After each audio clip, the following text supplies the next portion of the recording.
are we doing right now? We're going to see Ben Folds. Ben Folds. More than just a musician, the man is a true performer, mixing his personal life with his onstage persona in a way that engages the audience. Disaster. I'm traveling down the road, I'm burning my disaster. From the concerts, to the fans, to the man himself, take a closer look in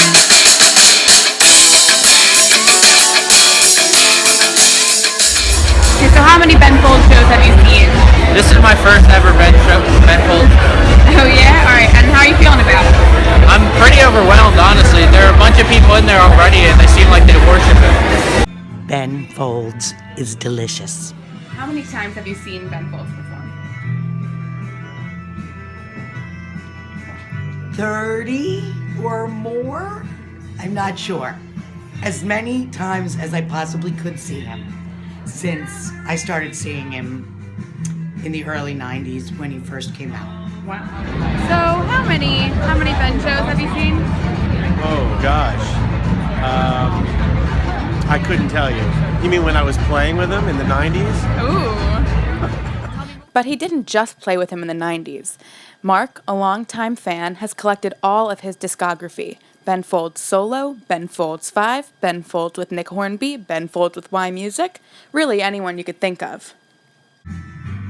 I love Ben Folds. He's my favorite. I don't get tired of him. I like him as the Five. I like him solo. I like him with the orchestra. I like him when he's drunk. I like him all the time. Tell me more. Yeah, no, because I'm a loser. They're quick to call themselves losers, but they'll dance at his concerts anyway. And they'll sing, loudly, and out of tune. But that's the beauty of the Ben concert. You can do that, and it's okay because he conducts you and wants you to sing along.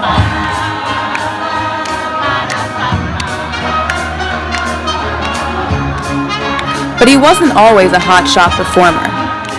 So what do you have there? All right, this is a picture of Ben Folds wearing a Low Road t-shirt, which was the band I was in. We were both on the same record label when we were independent rockers in the early 90s. He's wearing our faux folk metal rock t-shirt.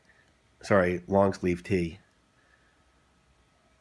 With a badass look on his face.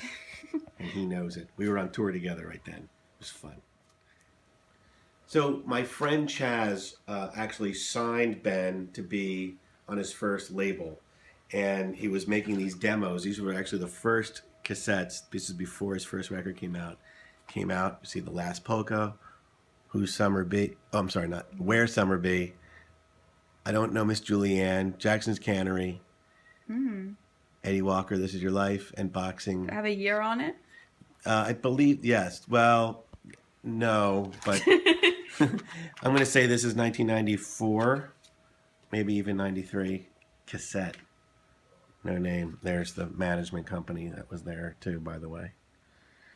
That's how they used to do things in the 90s. Well, I'd made demos of all those songs that are on the first record 7 years before.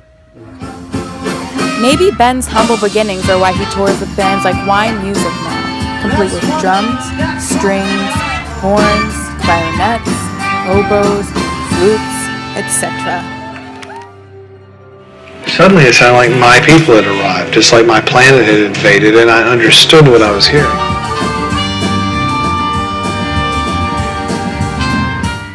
Do you think Ben's good at leaving his personal life out of the music? Do you think the music is a completely different part of his existence? I think his personal life is all over his music. Fuck you too! Give me my money back! Give me my money back, you bitch! No, I don't think he's good at leaving it out at all. He puts it right on in there. And that's why it's always about breaking up with women, because he always breaks up with women. Always. Ben doesn't need women. he needs his fans. I think Ben is he's a complete musician. Great songwriter, great music, instrumentalist, excellent harmonies. He'll be right there really soon, and it's exciting. I think his pretty much his entire catalog is excellent and varied, and he always pushes for greatness and art.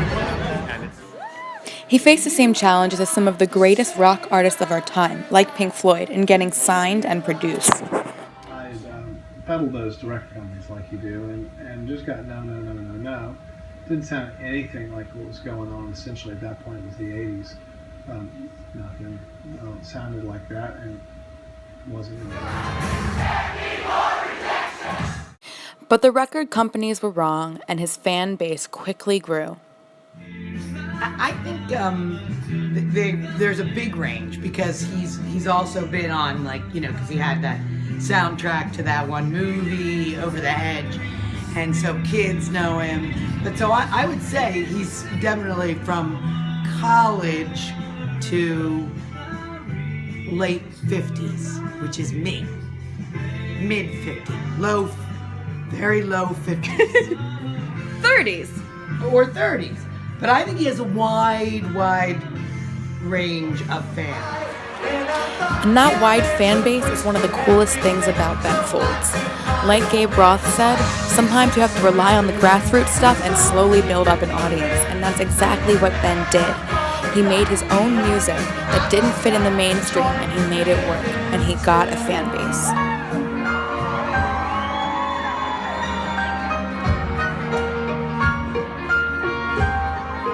A seasoned Ben Folds fan, a new Ben Folds fan. How do you guys feel after seeing the show?